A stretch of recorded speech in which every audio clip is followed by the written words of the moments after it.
대제사장과 그와 함께 있는 사람 즉 사두개인의 당파가 다 마음에 시기가 가득하여 일어나서 주의 사자가 밤에 옥문을 열고 끌어내어 이르되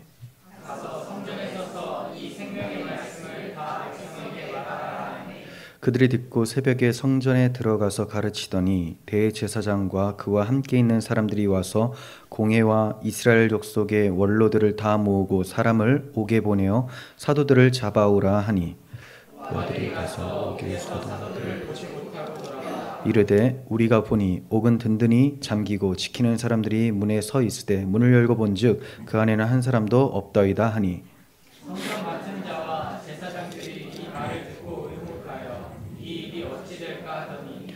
사람이 와서 알리되 보소서 옥에 가두었던 사람들이 성전에 서서 백성을 가르치더이다 하니 성전 맡은 자가 그 아들과 같이 가서 그들을 잡아왔으나 강제로 못하면 백성들이 돌로 칠까 두려워함이더라. 그들을 끌어다가 공회 앞에 세우니 대제사장이 물어 이르되 우리가 이 이름으로 이 사람을 가르치지 말라고 권하였으되 너희가 너희 가르침을 예루살렘에 가득하게 하니 이 사람의 피를 우리에게로 돌리고자 합니다. 베드로와 사도들이 대답하여 이르되 사람보다 하나님께 순종하는 것이 마땅하니라. 너희가 나무에 달아 죽인 예수를 우리 조상의 하나님이 살리시고 이스라엘에게 회개함과 죄사함을 주시려고 그를 오른손으로 높이사 임금과 구주로 삼으셨느니라. 우리는 이 일의 증인이요 하나님이 자기에게 순종하는 사람들에게 주신 성령도 그러하니라. 아멘. 네, 오늘은 이 생명의 말씀을 다 말하라, 이 생명의 말씀을 다 말하라라는 제목으로 말씀을 전하도록 하겠습니다. 본문의 앞에서 펼쳐진 상황에 대해서 잠깐 말씀을 드리고 오늘 또 본문을 보도록 하겠습니다. 성령의 도구가 된 사도들이 복음을 전하는 것을 매우 싫어하여서 사탄은 자기의 도구인 종교 지도자들을 통해서 사도들을 옥에 잡아 가두게 됩니다. 그러면서 위협을 하며 예수 그리스도의 이름으로 가르치지 말라라고 얘기를 하죠. 그러나 사도들과 초대교회는 더욱 성령의 충만함을 받아서 더 힘있게 복음을 전파하게 됩니다. 그러자 사탄은 아름다운 성령의 열매가 나타나고 있었던 교회 공동체 가운데에 아나니아와 삽비라라는 누룩을 집어넣어서 거짓말을 하게 함으로 교회가 죄에 무너질 수 있도록 죄가 점점 확산되도록 그렇게 간계를 펼칩니다. 하지만 성령께서는 베드로를 사용하셔서 그 죄를 적발하시고 제거해 내셨어요. 그리고 성령께서는 이렇게 방어하신 것에 그치신 것이 아니라 사도들에게 권능을 주셔서 예루살렘 부근에 병든 자와 귀신 들린 자를 다 고쳐내심으로 사탄의 진영을 파쇄해 가시기 시작하셨습니다. 그러므로 사탄도 가만히 있을 수가 없어서 또다시 발악을 하게 되는데 그게 바로 본문에 나오는 내용이에요. 그러므로 본문은 사탄과 성령과의 싸움, 이 대립구도가 점점 거세지고 있다라는 것을 확인하게 됩니다. 본문의 내용을 간략하게 말씀을 드리면 종교 지도자들은 자신들이 사도들을 위협하여 예수의 이름으로 아무에게도 가르치지 말라라고 하였음에도 사도들이 그것을 어기고 계속 복음을 전파하자 화가 났습니다. 거기다가 복음이 점점 인기를 얻게 될 것을 고려해서 다시 탄압하기 시작을 해요. 그들은 베드로와 그의 동료들을 붙잡아서 감옥에 가둡니다. 그런데 하나님께서 한밤중에 천사를 감옥으로 보내주셔서 옥문을 열고 그들을 끌어내 주십니다. 그러자 사도들은 곧장 성전으로 달려가서 또다시 이 생명의 말씀, 복음을 전파하기 시작을 합니다. 사도들은 다시 붙잡혀서 더 이상 예수를 전하지 말라는 명령을 또 한 번 받게 됩니다. 하지만 복음 선포를 계속해야 됐다고 선포를 하고 또 하나님 말씀을 듣는 것이 가장 우선적이라는 것을 다짐하면서 말을 합니다. 자, 이런 것을 보면 어떠한 위협도 하나님의 대언자들의 입을 막을 수 없다는 것이 드러나게 되죠. 더 정확히는 성령께서 하시는 하나님 나라의 확장의 그 사역을 사탄은 결코 막을 수 없음을 보게 됩니다. 그러니까 우리가 흔히 얘기할 때 사탄과 성령이 싸운다라고 하지만 성령께서 사탄의 진영을 파괴해 가시고 심판해 가시는 그런 역사가 이 세상에 펼쳐진 구속의 역사라는 것을 아셨으면 좋겠습니다. 자, 17절, 18절 봅니다. 대제사장과 그와 함께 있는 사람, 즉 사두개인의 당파가 다 마음에 시기가 가득하여 일어나서 사도들을 잡아다가 옥에 가두었더니 라고 합니다. 사도들이 많은 표적과 기사와 이적으로 사람들의 병도 고쳐주고 또 엄청난 일들을 많이 행하니까 많은 사람들이 두려워하고 놀라면서 사도들을 따르기로 작정을 하고 또 믿고 구원받는 일이 벌어지게 되었습니다. 그런데 오히려 이런 엄청난 일을 보면서도 더욱 적대하는 자들이 생겼는데 그 사람들은 바로 종교 지도자들이었어요. 이 종교 지도자들은 믿음 좋기로 소문난 그런 사람들이었죠. 그래서 우리가 사두개인 바리새인들이라고 하면 막 외식하는 자로서 형편없는 삶을 사는 것 같지만 사실 그 당시에 굉장히 종교적인 경건의 모습을 갖추고 있었던 그런 사람이었어요. 물론 그 마음속에 그리스도를 믿는 믿음 없이 하나님을 섬긴다고 하기 때문에 그걸 외식이라고 하고 텅텅 비어있다라고 하는 것이지 그들 자체가 종교적인 열심이 없거나 그렇게 악을 행하는 그러한 모습이 많이 나타나는 그런 사람들은 아니었습니다. 그러니까 백성들의 머릿속에는 이 종교 지도자들은 우리가 참 닮아가야 될 좋은 사람들, 경건한 사람들 이렇게 보여지는 사람들이었죠. 그런데 이런 사람들이 복음이 선포되자 놀라워하고 믿으려고 하는 것이 아니라 오히려 마음에 시기가 가득하여서 사도들에 대해서 반응하기 시작을 합니다. 베드로와 사도들은 이미 종교 지도자들보다 더 존경을 받고 있는 상태가 되어버렸고요. 자신들의 가르침보다 사도들의 가르침인 복음이 급속도로 인기를 얻고 있었기 때문에 저들의 마음에 시기가 나타나기 시작을 한 거예요. 자, 여기서 종교 지도자들과 사도들의 큰 차이점이 발견이 되는데 종교 지도자들의 경우에는 자신들에 대한 존경심과 경외심을 요구를 합니다. 내가 이렇게 사니 너희는 이렇게 나를 존중하고 따라와야 된다라는 것이 마음에 가득한 사람들이라는 거죠. 하지만 사도들은 이 존경심과 경외심은 자신들이 받을 것이 아니라 하나님께 돌려야 되는 것을 목적으로 하는 사람들이라는 거예요. 그러니까 삶의 중심에 그 마음에 자기는 없고 오직 하나님, 예수 그리스도 그렇게 하나님 중심적 삶을 사는 사람들이 사도들이었고 반면에 종교 지도자들은 자기 의를 세우기 위해서 이 종교적인 행동까지도 경건한 모습을 잘 보이고 있었던 그런 사람들이었다는 거죠. 그럼에도 불구하고 사도들은 사람들에게 존경을 받게 되었습니다. 자, 이것은 자신들이 존경을 요구해서 받게 된 것이 아니라 하나님 앞에서 겸손히 신앙생활하며 하나님의 말씀에 순종하여 복음을 전파했더니 하나님께서 그들을 높여주셨다라는 거죠. 우리는 내가 높임을 받으려고 발버둥 치는 경우가 많이 있는데 그런 것을 그치고 하나님께 순종함으로 하나님께서 높여주시는 그런 일들을 경험하는 그런 은혜가 있었으면 좋겠습니다. 자, 이처럼 많은 이들이 사도들을 존경하며 따랐으나 종교 지도자들은 시기심이 가득하여서 사도들을 붙잡아 옥에 가둔 걸 보면 하나님을 믿는다고 해서 박해나 미움과 같은 문제가 사라지는 것은 아니다라는 것을 확인하게 되죠. 사도들은 권능과 표적과 기사를 행하였고 담대히 복음을 전파했고 성령 충만함으로 신앙생활을 한 사람들이에요. 그러나 그들은 붙잡히고 옥에 갇히고 채찍질까지 당하게 됩니다. 우리가 하나님께 순종하고 살면 복음을 증거하며 살면 모든 사람이 호의적일 거라고 생각하는 경우가 있는데 그런 기대감을 버려야 됩니다.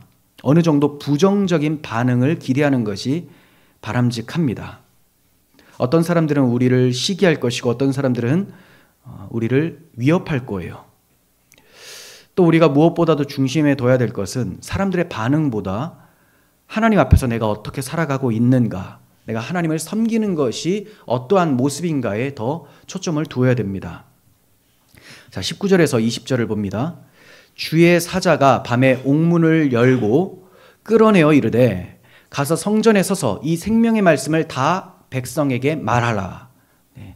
시기하던 종교 지도자들은 사도들을 옥에 잡아다 가두어 두면 그 입을 침묵시킬 수 있을 거라고 생각을 했어요. 하지만 하나님께서는 자신의 종들, 자신의 대언자들이 침묵하기를 원치 않으셨습니다. 그래서 주의 사자 천사를 보내셔서 감옥의 문을 열고 그들을 이끌어 내셨습니다. 자, 이러한 모습은 예수님이 무덤의 돌문을 여시고 부활하신 것과 연관되어 나타나는 말씀입니다. 죽음이라는 옥문을 여신 주님께서 지금도 살아계셔서 자기의 몸된 교회와 함께 하신다라는 것. 그러므로 교회는 사망에 매이지 않고 자유 가운데서 하나님을 섬길 수 있게 되었다라는 것을 나타내고 있는 거예요. 그러니까 단순히 감옥문이 열렸다, 와 놀랍다, 이것만을 보여주려고 한 것이 아니라 무덤에서 부활하신, 사망의 문에서 부활하신 예수께서 교회와 함께 하심으로 교회도 사망을 이기고 승리한다라는 것을 보여주는 장면이라는 것이죠. 자, 이처럼 주님께서 이루신 복음을 가로막을 자가 없다는 것을 감옥문이 열리고 사도들이 복음을 전파하는 것을 통해 보게 됩니다. 하나님께서는 이렇게 하심으로 자기 대언자들이 대적자들의 방해에도 불구하고 임무를 계속하는 데 필요한 용기를 북돋아 주십니다. 하나님께서는 천사들을 통해서 다시 한번 그들의 임무를 말씀해 주시는데요. 성전 뜰에 가서 이 생명의 말씀을 모두 백성에게 전하라, 이렇게 가르쳐 줍니다. 세상에는 온갖 말들이 있습니다.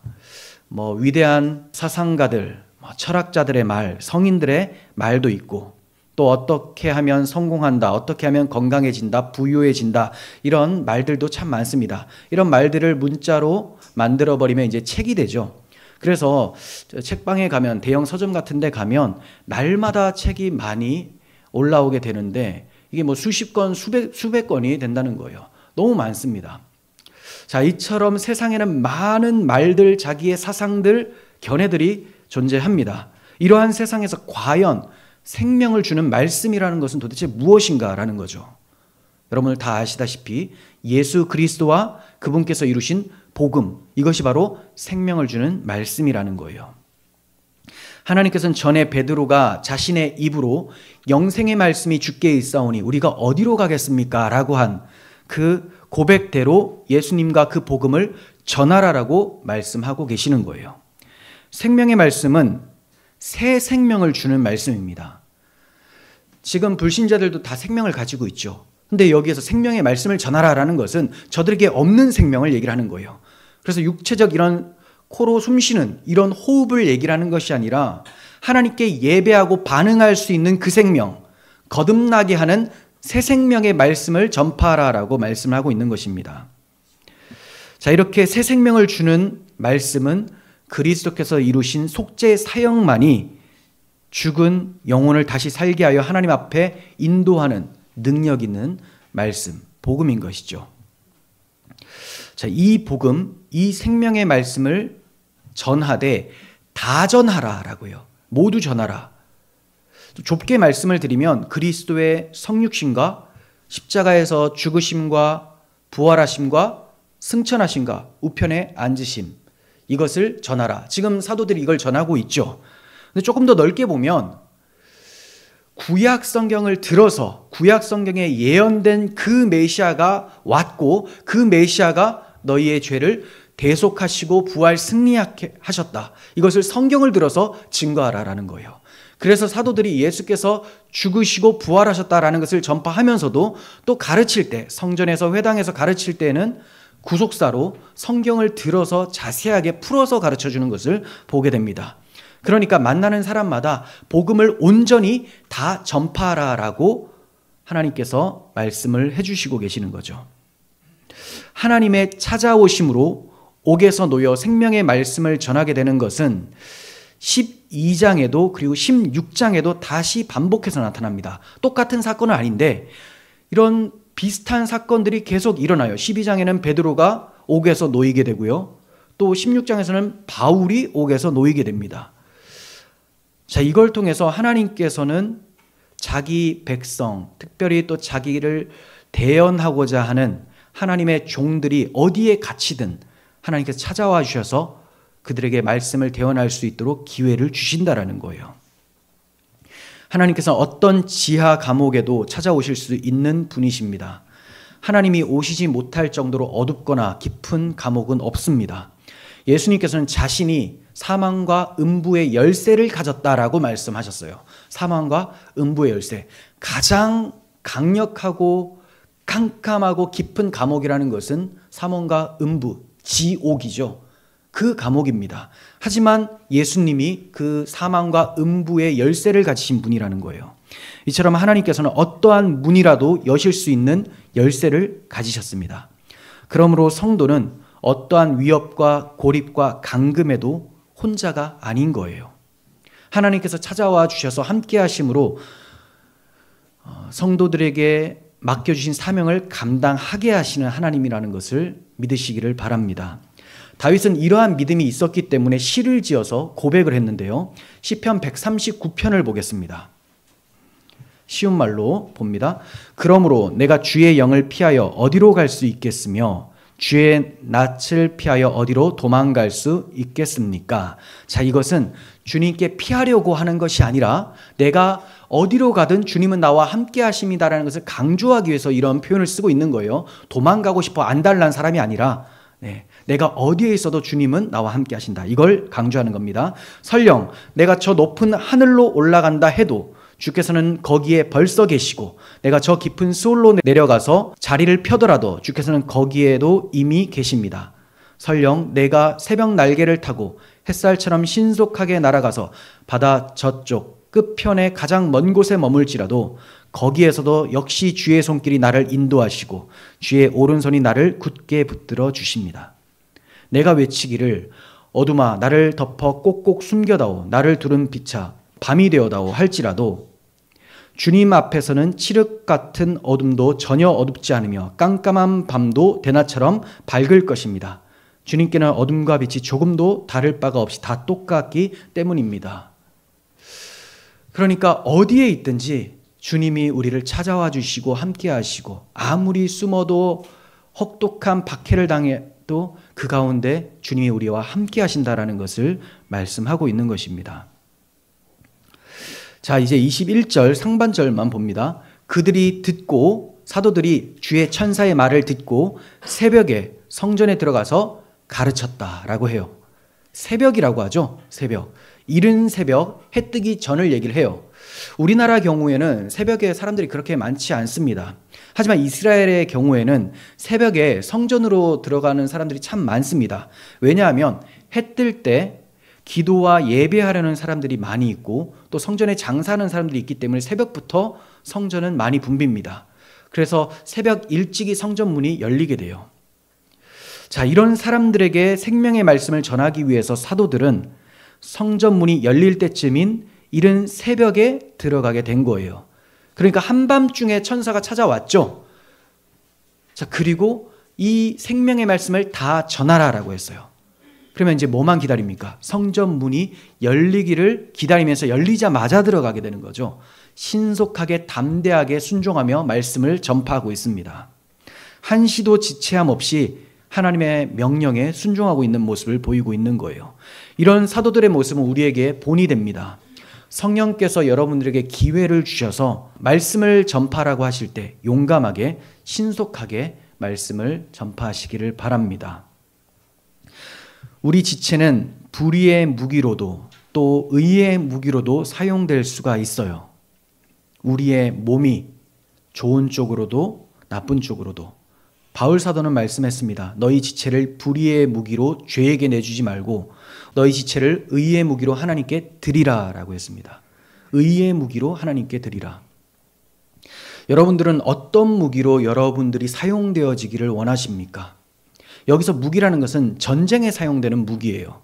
그러니까 성도들은, 이 사도들은 다 전쟁하는 상황이라는 거죠. 전쟁에 적군의 무기로 쓰일 것인지 아니면 하나님의 무기로 쓰일 것인지를 우리는 선택해야 됩니다. 사도들은 지금 의의 무기로 사용되어서 사탄의 진을 공격하고 있는 것이고 또 종교 지도자들은 하나님을 자기들은 잘 섬긴다고 착각하고 있었던 종교 지도자들은 사탄의 무기가 되어서 성령의 공격을 회방하고 있는 그런 모습을 쓰여지고 있었던 것입니다.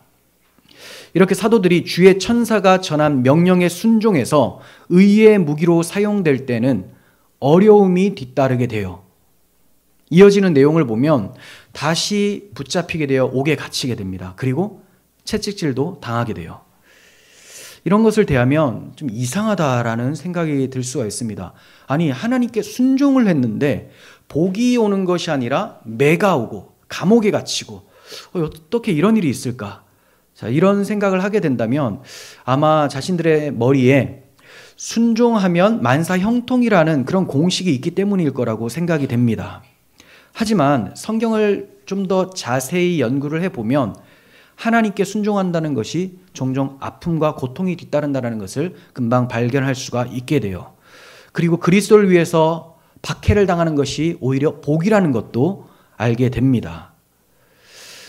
여러분, 성경에서 여러분에게 명령하는 말씀들이 너무나 많습니다. 그 말씀 중에 어떤 사람은 이 말씀이 참 불편하다, 어떤 사람은 이 말씀이 참 불편하다라고 생각이 될 거예요. 어떤 말씀이 여러분들에게 불편하게 다가옵니까? 그 명령의 말씀을 잘 따를 수 있는, 그리고 그 말씀 때문에 찾아오는 고통도 잘 견뎌낼 수 있는 그런 믿음을 하나님께서 허락해 주시기를 바랍니다. 21절 하반절을 봅니다. 대제사장과 그와 함께 있는 사람들이 와서 공회와 이스라엘 족속의 원로들을 다 모으고 사람을 옥에 보내어 사도들을 잡아오라 하니, 사도들이 옥에 놓여 성전에서 하나님의 말씀을 가르치고 있을 때에 다른 한쪽에서는 종교 지도자들이 공회를 열었습니다. 공회를. 그리고 이스라엘 족속들의 원로들 70명을 모아서 아주 크게 회의를 하고 있어요. 최고 지도자 회의를 하고 있습니다. 이들은 사도들이 자신들의 권위에 도전을 하고 또 자신들의 안정된 지위를 위협하고 자신들의 잘못을 백성들에게 폭로한다고 생각하기 때문에 어떤 일이라도 해서 이것을 막으려고 시도를 하려고 합니다. 자, 몇 주 전에 예수님을 십자가에 못 박기까지 한 저들이 이런 일을 하지 못할 리가 없겠죠. 어떤 일을 해서라도 이 복음이 선포되고 자신들의 지위가 실추되는 것을 막으려고 할 거예요. 이 공회, 이렇게 모인 자들은 몇 주 전에 예수님을 죽이기 위해서 모인 자들과 똑같은 사람들입니다. 대제사장 가야바입니다. 그 당시 갑자기 대제사장이 몇 주 만에 바뀌고 이런 게 아니에요. 똑같은 사람들이 예수를 박해하다가 이제는 예수의 몸된 교회를 박해하기 위해서 소집을 하고 있는 것이죠. 이렇게 공회를 열고 사도들을 재판하기 위해서 사람을 옥에 보내어 잡아오도록 해요. 그런데 믿기 힘든 소식을 전해 듣습니다. 22절, 23절입니다. 부하들이 가서 옥에서 사도들을 보지 못하고 돌아와 이르되 우리가 보니 옥은 든든하게 잠기고 지키는 사람들이 문에 서 있을 때 문을 열고 본즉 그 안에는 한 사람도 없더이다. 네, 이게 없어져 버렸어요. 자, 이 모습도 예수님의 부활 때와 동일하죠. 네. 지키는 사람들이 있어도 돌문은 열리고 예수님은 부활을 하셨습니다. 마찬가지로 저들이 아무리 주의 복음을, 주의 몸된 교회를 가두려고 해도 옥문은 열리게 되었고 저들은 자유자가 되었던 것이죠. 그래서 사도들을 감옥에서 찾을 수는 없었던 거예요. 감옥과 가두어두는 것과 하나님의 백성은 별개입니다. 하나님의 백성은 자유케 된 자들이라는 거죠. 자, 너무나 놀란 나머지 이 소리를 듣고 너무나 놀란 성전 맡은 경비대장과 제사장들이 이렇게 얘기를 해요. 이게 도대체 어떻게 된 일인가? 자, 이렇게 당황하고 있는데 또 어떤 사람들이 와서 사도들이 지금 성전에서 백성들을 가르치고 있다라고 알립니다. 이에 경비대장은 부하들을 이끌고 성전으로 가서 사도들을 붙잡아 옵니다. 이때 그들은 백성들이 자신들에게 돌을 던질까봐, 그러니까 폭동이 일어날까봐 폭력을 행사하지 않고 평화롭게 이제 사도들을 공회 앞에 데리고 와요. 그러자 대제사장 가야바가 신문을 하기 시작을 합니다. 자, 28절 봅니다. 우리가 이 이름으로 사람을 가르치지 말라고 언금하였으되 너희가 너희 가르침을 예루살렘에 가득하게 하니 이 사람의 피를 우리에게로 돌리고자 함이로다. 종교 지도자들은 예수님의 피 흘려 죽으신 일이 자신들의 책임이 되지 않기 위해서 사도들에게 책망을 하고 있습니다. 왜 예수의 피를 우리에게 돌리려고 하느냐라고 하면서 책망을 하고 있죠. 참으로 형편없는 사람들이라는 것을 보게 되는데요. 분명 불과 몇 주 전에 빌라도 앞에서 이 사람들이 뭐라고 했습니까? 봅니다. 마태복음 27장 23절. 빌라도가 이르되 어찌미냐 무슨 악한 일을 하였느냐. 예수님이 무슨 일을 했길래 너희가 이러느냐. 그들이 더욱 소리질러 이르되 십자가에 못 박혀야 하겠나이다 하는지라. 빌라도가 아무 성과도 없이 도리어 밀란이 나려는 것을 보고 물을 가져다가 무리 앞에서 손을 씻으며 이르되 이 사람의 피에 대하여 나는 무죄하니 너희가 당하라. 백성이 다 대답하여 이르되 그 피를 우리와 우리 자손에게 돌릴지어다. 그 피를 자기들에게 돌리라고 했죠. 백성들과 종교 지도자들 모인 모든 사람들이 예수는 십자가에 죽어 마땅하니 그가 죽은 것이 잘못된 일이라면 우리가 그 죄값을 뒤집어 쓰겠다. 이렇게 얘기를 한 거예요. 그런데 이제 와서 자신들의 잘못된 판단이 드러나게 될까 봐 예수님의 무덤이 비어있고 부활하셨다라고 하니까 그게 하나님의 아들 메시아가 돼버리니까 자신들이 잘못 판단한 게 돼버리죠. 그러니 이제 이 자신들의 죄값을 치르게 될까 봐 딴소리하는 거예요. 대제사장은 예수의 이름을 입 밖에도 내지 않고 말을 하고 있음을 주목해 보시길 바랍니다. 이 이름으로 이 사람의 피가라고 하면서 입 밖에도 예수라는 단어를 내지 않습니다. 예수님 너무 미운 거죠. 입 밖에도 내고 싶지 않은 거예요. 저 예수라는 작자 때문에 우리가 지금까지 세워놓은 의가 다 망하게 생겼다라는 거죠. 생명의 말씀을 다 말하라고 했었던 주의 천사의 명령은 온전히 수행되고 있음을 대제사장의 말을 통해서 확인하게 됩니다. 그가 어떻게 얘기했습니까? 너희 가르침을 예루살렘에 가득하게 하고 있다라고 하죠. 네, 정말로 주의 천사가 이 생명의 말씀을 다 백성에게 말하라라고 했는데 이게 실현되고 있음을 확인하게 됩니다. 그러니까 어떻게 해도 하나님의 생명의 말씀은 가두어 둘 수가 없음을 보게 되죠. 사도 바울이 감옥에 갇혀도 자기는 어떻게든 감옥에서도 전도를 하고 또 이 감옥에 갇혔다는 소식 때문에 사람들이 예수에 대한 이야기, 사도 바울에 대한 이야기를 함으로써 그 예수에 대한 복음이 계속 확장되고 있었죠. 그래서 바울은 자기가 감옥에 있어도 또 밖에 있어도 하나님께서는 자신을 통하여 복음을 선포하신다라는 것을 말씀을 했던 거예요.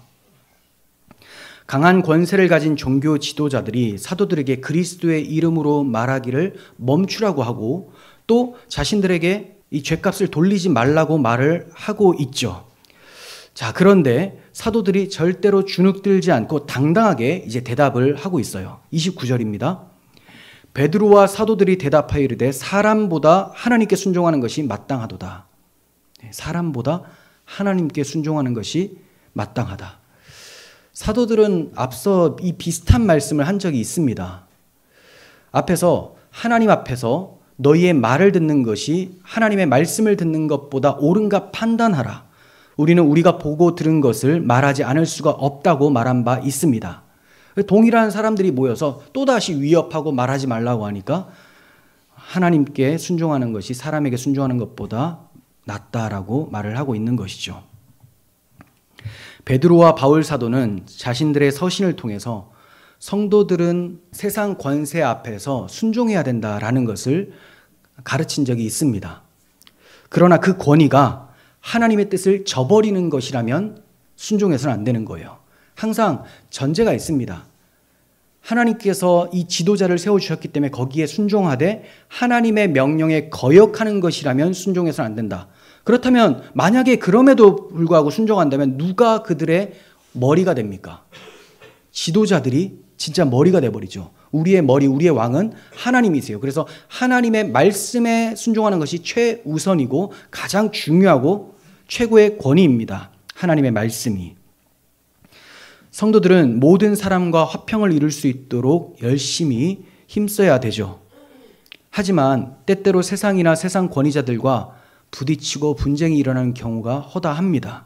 왜냐하면 세상이 그리스도를 미워하기 때문에 그분의 몸된 교회도 당연히 미워해서 박해하기 때문에 그래요. 그럴 때 우리는 주님의 말씀을 기억해야 됩니다. 인자로 말미암아 사람들이 너희를 미워하고 멀리하고 욕하고 너희 이름이 악하다 하여 버릴 때에는 너희에게 복이 있도다. 사도들은 종교 지도자들에게 계속해서 말을 합니다. 30절에서 32절까지 봅니다. 너희가 나무에 달아 죽인 예수를 우리 조상의 하나님이 살리시고 이스라엘에게 회개함과 죄사함을 주시려고 그를 오른손으로 높이사 임금과 구주로 삼으셨느니라. 우리는 이 일의 증인이요 하나님이 자기에게 순종하는 자들에게 주신 성령도 그러하니라. 자, 이것을 보면 사도들이 공회에 잡혀가면서도 신문당하러 간다고 생각하지 않고 진리를 증거하는 기회로 보고 담대히 나아가서 증거하는 것을 보게 되죠. 그러니까 우리가 어디에 끌려가고 재편 나오고 복음 때문에 그렇다면 이것을 기회로 여기는 것이 맞습니다. 오히려 바울 사도 같은 경우는 내가 로마로 가서 가이사에게 상소를 해야 되겠다라고 해요. 왜 그렇게 말을 하느냐? 끌려가서 책망받고 심판당하는 것이 좋아서 그런 것이냐? 그게 아니라 어떻게든 복음을 전파할 수 있는 기회를 만들기 위해서 가이사 황제 앞에 서서 복음을 전파하면 이 복음이 더 확장될 수가 있다는 것을 알고 그렇게 하기로 결심을 한 것이죠. 자, 이렇게 사도들이 공회 앞에 갈 때도 하나님께서 나에게 기회를 주신 것이다. 성전 뜰에서 말하다가 이제 종교 지도자들 앞에서 말하라고 기회를 주신 것이다. 이렇게 여기고 있는 거예요. 그러면 그들 앞에서 무엇을 증거했습니까? 세 가지로 볼 수가 있는데, 첫째, 너희가 나무에 달아 죽인 예수를 우리 조상의 하나님이 살리셨다라는 거죠. 너희가 나무에 달아 죽인 예수를 하나님이 살리셨다. 그런데 우리 조상의 하나님이라고 해요. 우리 조상. 그럼 이 우리 조상은 누구를 가리키는 말일까요? 그냥 구약 성경에 나타난 모든 조상들을 얘기를 하는 걸까요? 아니요. 그들이 굉장히 존경하고 신뢰하는 조상, 아브라함, 이삭, 야곱이에요. 아브라함, 이삭, 야곱의 하나님이라면 제가 어떻게 바꿔 읽어야 된다고 말씀드렸습니까? 언약의 하나님이라고 말씀을 드렸죠. 언약의 하나님. 조상들에게 언약을 해주신 하나님이라는 것을 종교 지도자들한테 강조하고 있는 거예요. 그러니까 이런 말이에요. 너희들이 죽인 예수는 바로 하나님께서 조상들에게 언약해 주신 그 아브라함의 자손이다. 그 아브라함의 자손. 그러니까 너희들이 예수를 죽이고 지금도 그분을 거부하고 있다면 너희는 너희 조상들의 믿음을 배반하는 것이고 하나님께서 언약하여 주신 메시아를 끝까지 저버리는 행동이다 라고 책망을 하고 있는 것입니다. 자, 그러나 하나님께서 그 메시아를 살리셨다라고 또 말을 하고 있죠. 자, 둘째, 그를 오른손으로 높이사 임금과 구주로 삼으셨다라고 이어서 말을 했습니다. 그러니까 살리신 것뿐만이 아니라 하나님과 함께 가장 높은 자리에, 권세 있는 자리에 올리셨다라고 말씀을 하고 있는 거예요. 그분이 바로 임금이고 구원자시다. 임금과 구주가 되실 수 있는 것은 자기를 비워 종의 형체를 가지사 사람들과 같이 되셨고 사람의 모양으로 나타나서 죽기까지 복종하셨으니 곧 십자가에 죽으시니라. 십자가에서 죽으심 때문에 우리의 임금과 구주가 되실 수 있게 된 것입니다. 그분의 죽음을 통해서 하나님과 원수되었던 우리의 죄를 사하여 주시고 하나님과 화평케 되도록 해주신 거예요. 그러므로 예수님은 믿는 자들의 임금과 구주가 되시는 것입니다. 자, 이 구주를 믿기 위해서는 무엇을 해야 되느냐? 회개해야 되죠. 회개하고 죄사함을 받으라.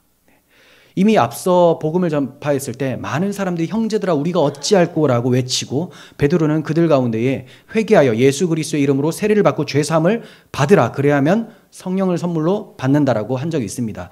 지금 이 종교 지도자들에게 똑같이 기회를 주고 있는 거예요. 너희가 회개하라. 너희가 지금까지 믿고 있었던 것, 정치적, 군사적, 경제적 메시아, 너희 자신들의 욕망을 채워주는 그런 메시아는 틀렸다. 그 메시아가 아니라 너희가 죄인인데 이 죄에서 노임을 받게 하고 하나님과 화평케 해주실 대속의 주를 바라봐라. 그분을 믿으라 라고 회개하라고 얘기하는 거예요. 회개는 반성의 차원이 아닙니다. 내가 가던 길을 고쳐서 올바른 길로 다시 나아가는 거예요. 그래서 회개와 믿음은 같은 거예요. 회개하여 믿는 거죠. 믿고 회개하고 같은 겁니다. 양면이라고 할 수가 있어요. 이렇게 회개한 자에게 죄 용서가 일어나고요. 죄 용서가 일어나면 하나님과 원수된 이유가 죄 때문인데 죄가 사함받았으니 하나님과 화평케 되죠. 자, 이렇게 하나님과 화평케 될 수 있는 능력이 바로 주 예수의 십자가에 있다는 것을 얘기를 한 거예요. 그래서 그분이 바로 임금과 주가 되셨다라고 말씀을 하고 있습니다. 자, 그리고 세 번째로 증거하는 것, 우리는 이 일의 증인이요 성령도 그러하니라. 이 일이 뭡니까? 방금 제가 말씀드린 거예요. 예수님께서 우리 죄 때문에 성육신하셨고 죽으셨고 부활하셨고 승천하셨고 지금 하나님은 보좌 우편에 앉아 계시다. 그래야 하여 우리의 임금과 주가 되셨다. 구주가 되셨다라는 거죠. 사도들은 자신들이 그리스도의 죽으심과 부활의 목격자인 것을 알기 때문에 증인이라고 하고 있어요. 내가 봤다라는 거예요, 내가. 근데 우리만이 아니라 오순절에 강림한 많은 사람들이 보고 깜짝 놀라했던 그 성령도 이 일의 증인이다라고 얘기를 하고 있습니다. 그러니까 우리가 말로만 떠드는 것이 아니라 정말로 여러분들이 보셨지 않습니까? 오순절에 성령 강림으로 여러 각국의 말로 방언으로 말을 함으로써 하나님의 큰 일을 전파하는 것을 들었지 않습니까? 표적과 기사가 일어난 것을 봤지 않습니까? 그러니 우리가 주의 목격자며 성령도 주의 부활의 목격자, 증인입니다. 이렇게 얘기를 하고 있어요. 자, 이것은 예수님께서 전에 하셨던 말씀이 지금 성취되어 나타나고 있는 거예요. 전에 어떤 말씀을 했습니까? 요한복음 15장 26절이에요. 내가 아버지께로부터 너희에게 보낼 보혜사 곧 아버지께로부터 나오시는 진리의 성령이 오실 때 그가 나를 증언할 것이요 너희도 처음부터 나와 함께 있었으므로 증언하느니라. 성령께서 예수 그리스도를 증언할 것이고 너희도 증언할 것이다. 이것이 이루어진 것입니다. 주님의 말씀 중에 하나도 땅에 떨어지는 것이 없습니다. 다 이루어지게 마련입니다. 누가복음과 사도행전에서 성령은 증거하는 일과 연관되어 나오게 됩니다. 증거하는 일. 그러니까 성령이라고 강조가 되면 항상 사람들은 하나님에 대해서 전파하거나 그리스도의 복음에 대해서 전파하는 내용이 나타나게 된다는 거죠. 그러므로 사도들이 이러한 담대한 믿음을 가질 수 있게 된 것, 그리고 담대히 복음을 전할 수 있게 된 것은 성령의 역사라는 것을 보게 됩니다. 그래서 우리가 사도행전을 성령행전이라고 흔히들 별명을 붙여 말하지 않습니까? 사도들이 열심히 복음을 전파하며 확장해 나아갔지만 그것이 바로 성령께서 그들을 사용하셨기 때문이다. 그래서 성령행전이라고 얘기를 하고 있죠. 하나님께서는 오늘 우리에게도 이 생명의 말씀을 다 말하라라고 말씀을 하고 계세요. 이를 위해서 우리를 세상과 죽음이라는 감옥에서 풀어 살려주신 거예요. 베드로가 감옥에서 놓인 것처럼 우리가 이전에는 세속에 매여서 자기 욕망에 매여서 살다가 이제는 그리스도의 십자가의 대속으로 자유케 되어 하나님을 위해 의의 무기로 드릴 수가 있게 된 것입니다. 이제 우리를 통해서 하나님께서는 이 생명의 말씀을 많은 자들에게 듣게 하시고 듣는 자들로 하여금 감옥에서 풀어 살려주시려고 하시는 거예요. 우리를 풀어 살리시고 또 우리를 사용해 주시며 하나님과 동행하게 하시는 하나님은 참으로 놀라우신 구원의 하나님이십니다. 이 하나님께 영광을 돌리며 또 새로운 한 주간도 주님과 함께 동행하고 복음의 증인으로 살아가시기를 소원합니다. 기도하겠습니다. 하나님 아버지, 사도들이 주 예수님 때문에 그 복음 때문에 갇히고 위협당하고 매맞고 이러한 고통을 복이라고 여기며 담대히 신속히 하나님 말씀을 증거하고 있습니다. 하나님, 우리에게도 이러한 삶이 있기를 원합니다. 세상에서 잘되고 뛰어나게 되는 것이 복이 아니라 주 예수와 함께하는 삶이 바로 복임을 알게 하여 주시옵소서. 그렇게 우리가 주님을 위해 살고 주를 위해 고난을 당할 때에 우리 마음에 세상이 줄 수 없는 그 평강과 기쁨과 안식을 허락하여 주시고 또 새로운 한 주간도 주님과 동행함으로 주시는 은혜를 경험할 수 있도록 주께서 함께하여 주시옵소서. 우리 구주 예수 그리스도의 이름으로 기도합니다. 아멘.